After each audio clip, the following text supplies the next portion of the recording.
Hello everyone, welcome to all CLAT aspirants. So hope so guys you are preparing well, and if you're watching this video, so definitely you are trying to find out the best way how you can prepare for the CLAT 2025 within this 60 days. So here I can assure you कि if you will watch this video till the end and whatever the instruction here I will provide, and if you will follow properly and strictly, so definitely 90 plus score करना it's not a big thing. तो video को end तक देखना, एक एक step को अच्छे से समझना एंड फॉलो करना, बिकॉज इस वीडियो में मैं दोनों टाइप के स्टूडेंट्स के लिए यहाँ पे डिस्कस करने वाला हूं। जो स्टूडेंट्स लास्ट 1 ईयर से प्रिपेयर कर रहे हैं but they are not scoring better in a mock test, it means 50-60 से एबव नहीं जा पा रहे, 50-60 प्लस से एबव नहीं जा पा रहे हैं, और जिन ऐसे स्टूडेंट जिन्होंने जस्ट अभी 2-3 मंथ बिफोर अपना प्रिपरेशन स्टार्ट किया है, even they want to get a better score, it means 90 plus score they want to in a CLAT exam, तो उनके लिए भी ये स्ट्रैटेजी काफी हेल्पफुल रहेगा। तो हर एक स्टेप को अच्छे से समझना, फॉलो करना, जो भी इंस्ट्रक्शन यहाँ पे मैं डिस्कस करने वाला हूं ये आपके लिए काफी हाईली बेनिफिशियल है। तो वीडियो को एंड तक देखना, और वीडियो अच्छा लगे तो लाइक कर लेना, और चैनल को सब्सक्राइब कर लोगे तो एडिशनल जो भी क्लैट रिलेटेड इंफॉर्मेशन हैं आपको मिलते रहेंगे। तो देखो यहाँ पे मैंने दोनों के लिए स्ट्रैटेजी बनाया। फॉर एग्जांपल स्टूडेंट जो लास्ट 1 ईयर से प्रिपरेशंस कर रहे हैं बट अभी भी काफी बेटर स्कोर नहीं कर रहे हैं, थोड़ा सा डिमोटिवेट है कि कैसे करें, इन 60 डेज को कैसे यूटिलाइज करें कि 90 प्लस स्कोर काफी बेटर स्कोर कर सके, जिससे कि टॉप एनएलयूज को कन्वर्ट कर सके। तो उनके लिए मेरा एक सजेशन है कि यहाँ पे जो आपको स्ट्रैटेजी बेसिकली फॉलो करनी है, 70% रिवीजन करना है, क्योंकि लास्ट 1 ईयर से आप चीजों को स्टडी कर रहे हो, पढ़ रहे हो। इट मींस पूरा सिलेबस से तो होप सो आप अवेयर ही होगे कि इट मींस इंग्लिश में क्या होता है, रीजनिंग में क्या होता है, एंड मैथमेटिक्स क्या है, लीगल में क्या है, ओके। एंड यहाँ पे 30% आपको रिवीजन पे फोकस करना है। कैसे करना है वो मैं अभी डिटेल में एज पर द हर एक सेक्शन वाइज आपको बताऊंगा। And for the student those who are just started their preparations, it means last 2-3 month अभी जुलाई अगस्त में स्टार्ट किए हैं, उनको समझ में नहीं आ रहा है कि सिलेबस को किस तरह से कवर करे, किस तरह से अपने प्रिपरेशन शेड्यूल को बनाए, टाइम टेबल को बनाए, कैसे यूटिलाइज करें कि 90 प्लस अच्छे से स्कोर कर सके, जिसमें कि अच्छा एक रैंक आ सके एंड टॉप एनएलयूज को कन्वर्ट कर सके। तो उनके लिए मेरा एक सजेशन है कि 30 डेज इन 60 डेज में आपको क्या करना है कि 30 डेज आपको फोकस करना है न्यू टॉपिक पे, एंड 30 डेज आपको रिवीजन पे फोकस करना है, क्योंकि revision is a most important for the CLAT exam. जो भी आप न्यू टॉपिक्स पढ़ोगे उसको अच्छे से नोट्स बनाओगे एंड टाइम टू टाइम उसको रिवाइज करते रहोगे, क्योंकि रिवीजन नहीं करोगे तो फिर यहां पे प्रॉब्लम हो जाएगी बेटर स्कोर करने में। और जो लास्ट 1 ईयर से कर रहे हैं उनके लिए मैं सजेस्ट करूंगा कि 70% आपको सिर्फ और सिर्फ रिवीजन पे फोकस करना है, एंड उसकी स्ट्रैटेजी क्या होगी as per the section wise, as per the mock wise, उसको मैं डिटेल में यहां पे डिस्कस करने वाला हूं। तो सबसे फर्स्ट थिंग क्या है, आपको अपना जो स्टडी प्लान है उसको समझना है कि जिसमें आपको रिवीजन्स एंड न्यू टॉपिक पे फोकस करना है। यहां पे 30 डेज आपको new topic and 30 days revisions पे करना है।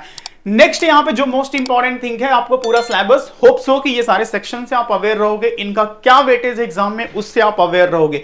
तो सबसे पहले हम बात करते हैं इंग्लिश सेक्शन की। तो इंग्लिश के लिए अपनी क्या स्ट्रैटेजी होनी चाहिए एंड किस तरह से इंग्लिश सेक्शन में, जिसमें लगभग 30 क्वेश्चंस आप देखोगे यहां से आपको देखने को मिलेगा इंग्लिश सेक्शन में।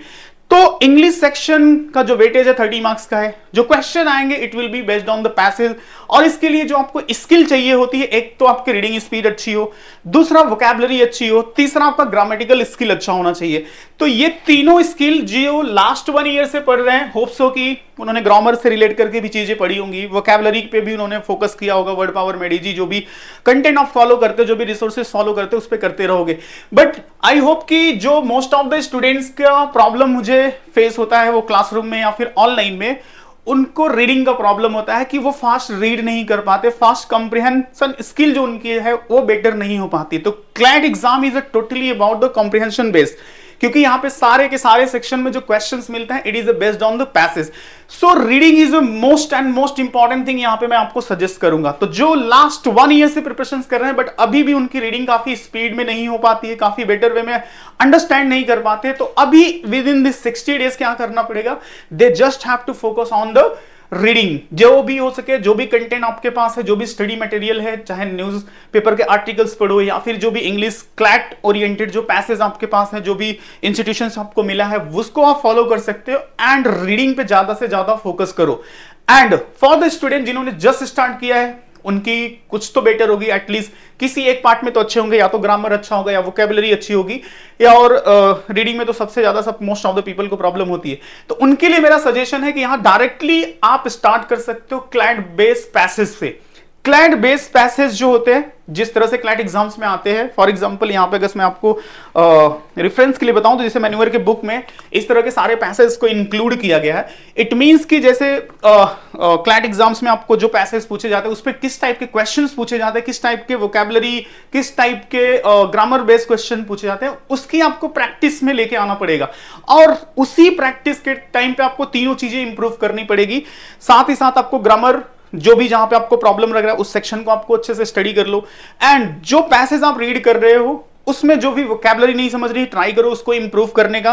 एंड सबसे ज्यादा जो फोकस है विद इन 60 डेज, अगर से इंग्लिश के लिए मैं बात करूं तो रीडिंग जितना बेटर कर सको, जितने ज्यादा से ज्यादा पैसेज सॉल्व कर सको उतने ज्यादा से ज्यादा सॉल्व करो। क्लैट ओरिएंटेड होंगे तो ज्यादा बेटर होगा कि उस पैटर्न से आप फैमिलियर हो जाओगे और एग्जाम में जब आप देखोगे तो आपके लिए बहुत ज्यादा डिफिकल्टी नहीं होगी। तो क्लैट ओरिएंटेड पैसेज पे जितना हो सके यहां पे आप प्रैक्टिस करो और उसी प्रैक्टिस में ही आप वोकैब और ग्रामर दोनों को इंप्रूव कर लो। इट मीन जहां पे ग्रामेटिकल चीजें आपसे नहीं बन पा रही हैं, ग्रामेटिकल चीजें जो नहीं बन पा रही हैं उनसे जाके आप जो ग्रामर्स के रूल है उन चीजों को समझो। तो इस तरह से आपको यहां पे टाइम डिवोट करना पड़ेगा इंग्लिश के लिए। करंट अफेयर्स के लिए मेरा सजेशन होगा कि लास्ट 6 to 1 ईयर का करंट अफेयर्स इंपॉर्टेंट है।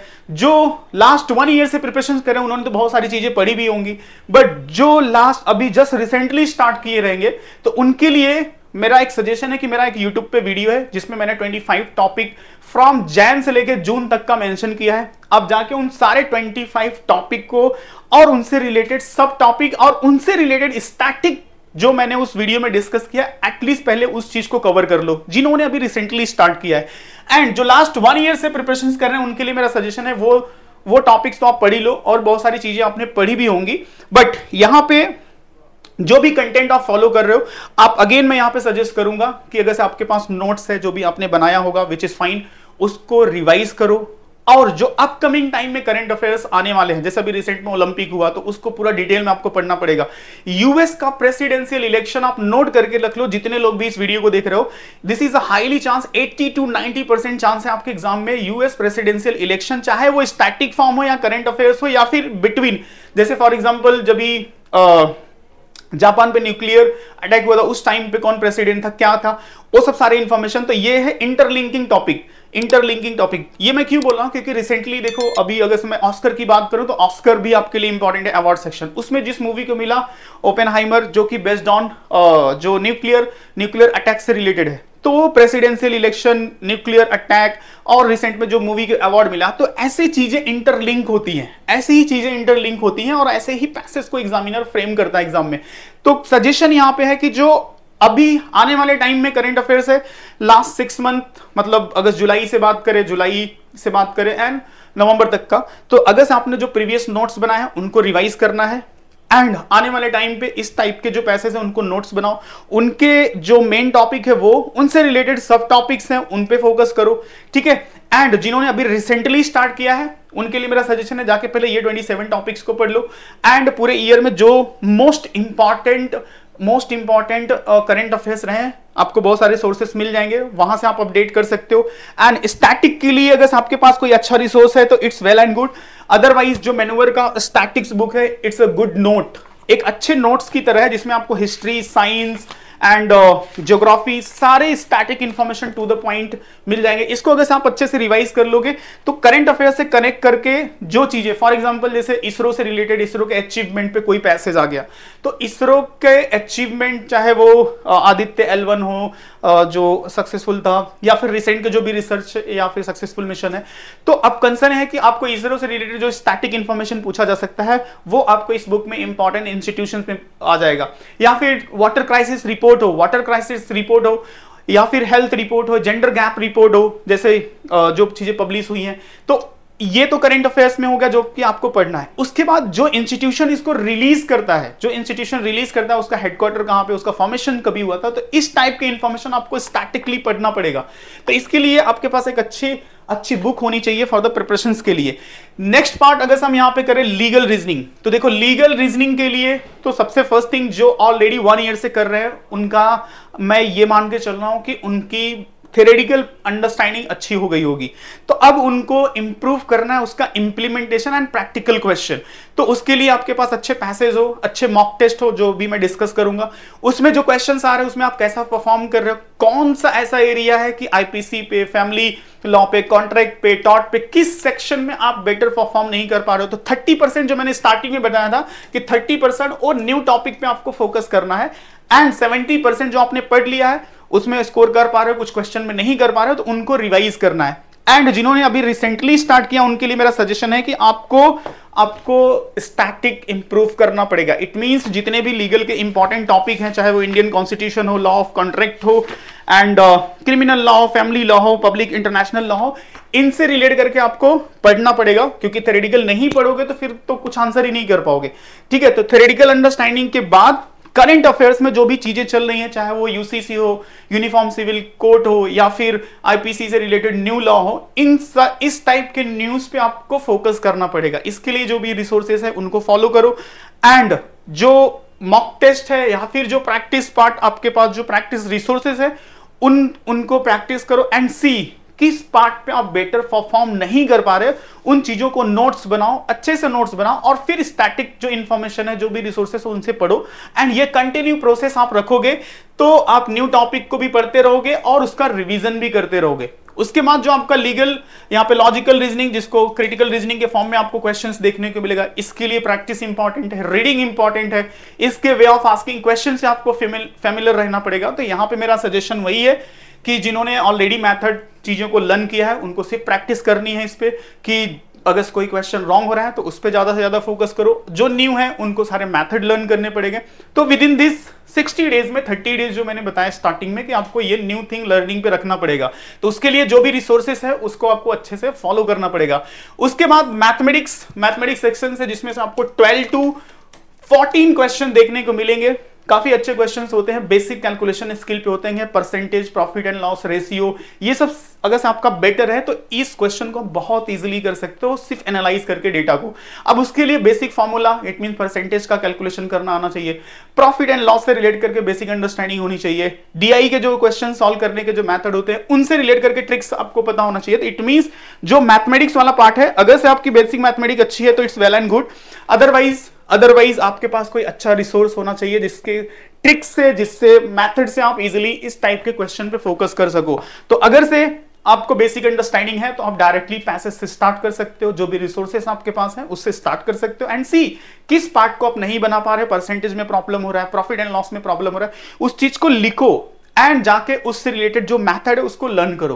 तो ये इस तरह से अगर आप स्टडी करोगे, अपने वीक एरिया को फाइंड आउट करोगे, अपने स्ट्रॉन्ग एरिया को फाइंड आउट करोगे, चाहे आपने रिसेंटली अभी प्रिपरेशन स्टार्ट किया हो या चाहे 1 ईयर से स्टार्ट कर रहे हो, अगर से if you want to get a better score, तो ये चीजें आपको एनालाइज करनी पड़ेगी और इसके लिए आपके पास अच्छा रिसोर्स होना चाहिए आपको स्टडी करने के लिए। नेक्स्ट है आपके पास मॉक टेस्ट, बहुत इंपॉर्टेंट है। इसमें सबसे ज्यादा जो मुझे क्वेश्चंस आते हैं स्टूडेंट के, चाहे वो जिन्होंने 1 ईयर पहले से स्टार्ट किया हो, चाहे रिसेंटली स्टार्ट किया हो, उन सब का एक ही क्वेश्चन होता है कि सर 30 के ऊपर नहीं जा रहा है, 40 के ऊपर नहीं जा रहा है, 50 के ऊपर नहीं जा रहा है। ठीक है, ये आप चाहो तो बहुत सारे पॉडकास्ट है हमारे YouTube चैनल पे जाके देख सकते हो। तो ऐसे बहुत सारे पॉडकास्ट मिल जाएंगे जिन्होंने टॉप किया है, जिनका इनिशियली मॉक टेस्ट में काफी अच्छा परफॉर्म नहीं होता, वो पहले ही डिमोटिवेट हो जाते हैं। तो ऐसा सिचुएशन आपके साथ भी होगा, क्योंकि आप डिफरेंट नहीं हो, तो सबके साथ होता है। तो यहाँ पे जो स्ट्रैटेजी आपको फॉलो करनी है, देखो आपके इस 60 डेज में मॉक तो मोस्ट इंपॉर्टेंट है, एंड यहां पे आपको डिमोटिवेट नहीं होना है। इनिशियली मॉक में अगर आप 20 भी आ रहा है ना, 10 भी आ रहा है, तो कोई प्रॉब्लम नहीं है, आप स्टार्ट करो। 10 तो वैसे नहीं आएगा, इट विल बी मतलब 20 अगर थोड़े भी ढंग से स्टडी किया है 30 एबव भी आएगा। सो ऐसे सिचुएशन में आपको अगर से मार्क्स कम आ रहे हैं तो देखो इनिशियली फर्स्ट से लेकर के 10 मार्क्स तक हो सकता है कि आपके अच्छे स्कोर ना आए, मतलब 10 तक जाओ फिर भी आपको 50-60 ही आ रहा है, तो फिर भी इट्स बेटर स्कोर, आपको डरना नहीं है। आप उस 10 में ट्राई टू फाइंड आउट कि किस सेक्शन पे आप परफॉर्म नहीं कर पा रहे हो, कौन सा सेक्शन है जो आपको परेशान कर रहा है, जहां से क्वेश्चन आप नहीं बना पा रहे हो, उस पे फोकस करने का कंटिन्यू ट्राई करो। एंड ग्रेजुअली आप देखोगे कि 10 के बाद जब आप जाओगे ना 20 या फिर उसके अबव, आपका स्कोर ऑटोमेटिक बेटर हो जाएगा, क्योंकि इतनी अंडरस्टैंडिंग आपको हो गई रहेगी कि आप पैटर्न से फेमिलियर हो जाओगे, टाइप ऑफ क्वेश्चन से फेमिलियर हो जाओगे। एंड जो भी आपका वीक एरिया रहेगा, उस वीक एरिया को अगर से आपने स्ट्रैक्टली अच्छे से अपडेट किया है, ऑनेस्टली किया है, ईमानदारी से अच्छे से किया है, तो आप काफी अच्छा स्कोर करना स्टार्ट कर दोगे। उसके लिए जो मैं यहां पे आपको सजेस्ट करूंगा कि आपको mock test is the most important part. तो अगर से आप मैनूवर के आप पोर्टल पे जाओ, तो आप manuver.edu.com और यहां पे जाकर के आप बाय ऑनलाइन सेक्शन में जाओगे, तो यहां पे देखो आपको मॉक टेस्ट देखने को मिल जाएगा। तो ये जो 20 मॉक टेस्ट है, मॉक टेस्ट बूस्टर, अगर इस 20 मॉक टेस्ट को आपने फर्स्ट से 20 तक अच्छे से एक ऑनेस्ट वे में और स्ट्रैक्टली एक डिसिप्लिन मैनर में अटेम्प्ट किया। डिसिप्लिन मैनर में क्यों बोल रहा हूं? It means first mock test आपने दिया, आपका स्कोर बेटर नहीं हुआ, then you have to focus on your weak area. इस तरह से आप करते जाओगे and till the last mock test I can assure you 90 plus आपका स्कोर आ जाएगा।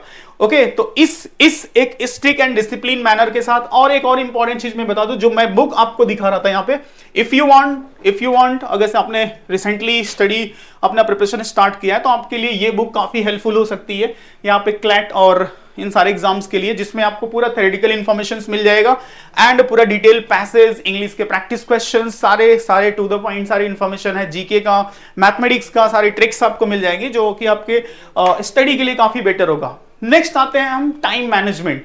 टाइम मैनेजमेंट इट मींस इसको कैसे डिवाइड करेंगे? तो देखो, जो ऑलरेडी पढ़ रहे हैं उनके लिए 4 to 5 आवर इज इनफ, क्योंकि उन्होंने मोस्ट ऑफ द चीजें कवर कर ली हैं, उनका जो पढ़ने वाला काम है वो हो गया है, उनको सिर्फ कुछ चीजें न्यू थिंग्स जो है वो लर्न करना है। जैसे मैंने स्टार्टिंग में बताया था ना, 70% आपको रिवीजन पे करना है, 30% आपको न्यू थिंग्स लर्निंग पे करना है, वो भी जहां पे आप वीक हो।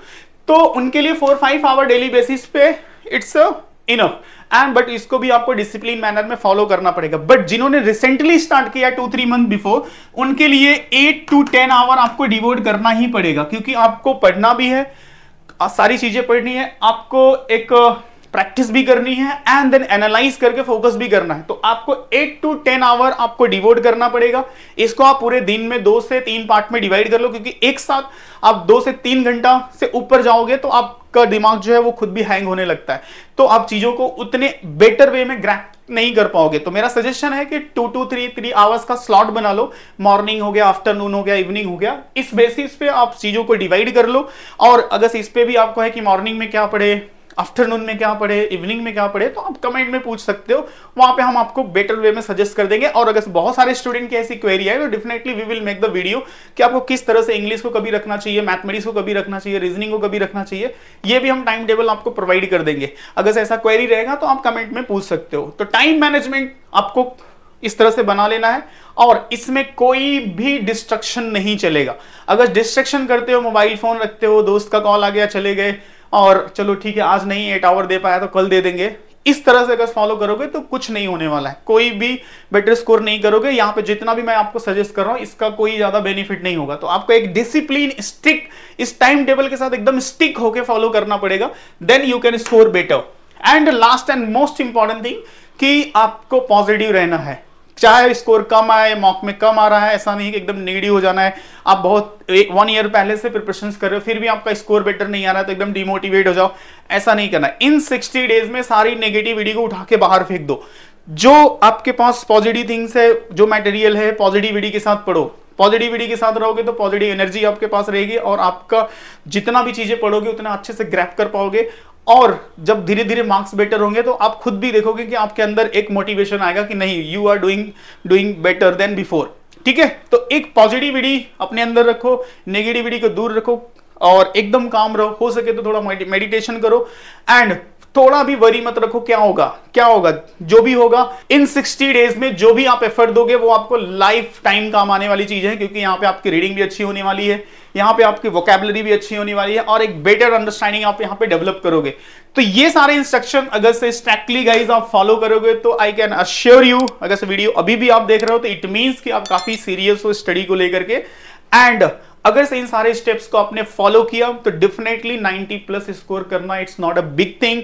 You can convert a good NLUs. And इसके बाद भी अगर से कोई डाउट है तो आप कमेंट में पूछ सकते हो, डेफिनेटली आई विल रिप्लाई। कोई सजेशन होगा या फिर कोई ऐसी चीज होगी जिसपे नीड होगा कि नहीं वीडियो वे में हम आपको सजेस्ट कर पाए, तो वीडियो भी बना के मैं दे दूंगा जो कि आपके प्रिपरेशन के लिए हेल्पफुल होगा। बट इस टाइम टेबल को आप स्ट्रिक्टली फॉलो कर सकते हो। ओके, सो अगर से वीडियो अच्छा लगे तो वीडियो को लाइक कर लेना एंड चैनल को सब्सक्राइब कर लेना। और जो कंटेंट मैंने बताया, if you want so manoeuvre की वेबसाइट पे आप विजिट कर सकते हो, उसका लिंक डिस्क्रिप्शन में मेंशन है, आप लिंक पे क्लिक करके जा सकते हो। एंड ऐसे स्टूडेंट जो नेक्स्ट ईयर के लिए प्रिपरेशन कर रहे हैं या फिर जो नेक्स्ट ईयर के लिए ये वीडियो को देख रहे हैं, तो उनके लिए मेरा सजेशन है कि अगर आप मुंबई बेस हो तो आप under the guidance of the expert faculty you can join our centres Vasai, Dadar, Borivali, Andheri and Pune.